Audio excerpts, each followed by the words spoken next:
국민학교 6학년 때 현병하고 교장 선생님이 우리 담임 선생한테 와서 이분들을 두 분 말을 잘 들으면 일본 가서 중학교를 보내준다고 그러대요. 없는 해편에 거 가서 일본 가서 공부를 하고만 그래도 학교에서 선생이라도 한번 해본 것이 내 꿈이었고. 자, 이렇게 가난한 농부의 딸이었던 소녀 양금덕은 선생님이 되는 게 꿈이었습니다. 일본에 가면 중학교도 보내주고 또 돈도 많이 벌 수 있다고 한 이 교장 선생님의 말을 철석같이 믿었는데요. 그러나 현실은 달랐습니다. 미쓰비시 항공기 제작소 공장에서 비행기 부품에 페인트 칠을 하고 또 금속판에 비행기 부품을 그려 나르거나 또 파이프에 천을 꿰매는 등 노역에 내몰렸습니다.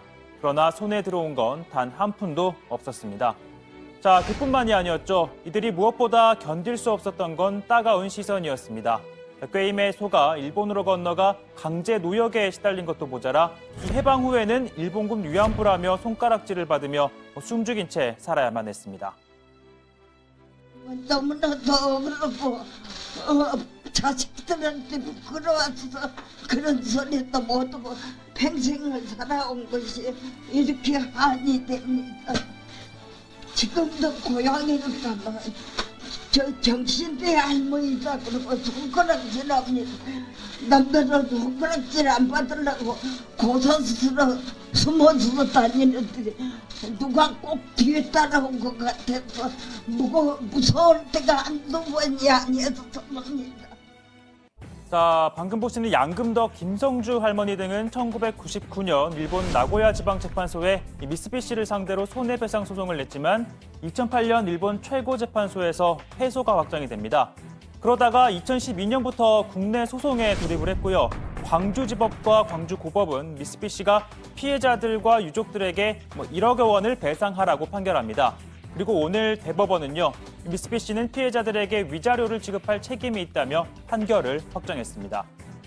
자, 이렇게 20여 년 동안 법정 투쟁을 벌여온 양금덕 할머니는 오늘 건강이 나빠져 역사적인 현장에 자리하지 못했지만 이 김성주 할머니는 직접 법정을 지켰는데요. 70여 년의 기다림 끝에 감정이 복받친 듯 함께 고생했던 어릴 적 친구들을 생각하며 눈물을 훔쳤습니다. 갑자기 지진이 처음으로 일어났는데 완전히 벽이 막 무너진 바람에 친구들이 6명이가 죽었습니다. 아주 많은 사람들이 고통을 받고 있습니다. 그런 사람을 위해서 일본 사람들은 사죄를 하고 우리를 보상을 해주기를 바랍니다. 자, 대법원은 오늘 이 근로정신대 피해자들과 마찬가지로 미쓰비시의 강제징용 피해자들에 대한 손해배상 책임도 인정했습니다. 피해자들이 국내 법원에 소송을 제기한 건 2000년입니다. 당시 고인이었던 박창환 할아버지를 제외하고 할아버지 5분이 직접 소송에 참여했었는데요. 그러나 18년이 지난 오늘 이 재판에 단 한 명도 참석할 수가 없었습니다. 왜냐하면 모두 세상을 떠났기 때문인데요. 고 박창환 할아버지도 오늘 영정으로 대법원 선고를 지켜봤습니다. 원고분들, 일세분들이 생존에 이어서 이런 결과를 맞이해야 되는데 이거를 다들 돌아가시고 난 뒤에 지금 이세인 씨가 이 결과를 보게 돼서 참 기분이複雑고요. 또 이 재판을 게끔 이끌어주신 변호사님, 또 일본 시민단체, 또 기자 여러분들의 큰 도움으로 생각하고 감사드립니다.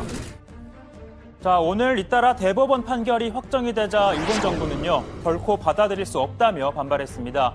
고노다로 외무상, 지난달 강제징용 판결을 언급하며 이런 판결은 한일 청구권 협정에 분명히 반대한다면서 한국 대법원의 2개 판결은 국교 정상화 이래 쌓아온 한일의 우호 협력 관계를 근본적으로 뒤집는 것으로 극히 유감이다라고 했습니다. 또 아울러 이수훈 주일 한국 대사를 불러 항의하기도 했습니다. 자, 이에 대해 우리 외교부는요, 사법부의 판단을 존중한다며 강제징용 피해자의 상처가 치유될 수 있도록 노력하겠다라고 밝혔는데요. 일본의 반응에 대해서는 유감을 표했습니다. 도움사항과는 별개로 한일 관계의 미래지향적 발전을 위해 계속해서 노력해 나가고자 합니다. 그럼에도 불구하고 일본 정부가 계속해서 우리 사법부 판결에 대해 과도하게 반응하고 있는 것을 매우 유감스럽게 생각하며 자제를 촉구합니다.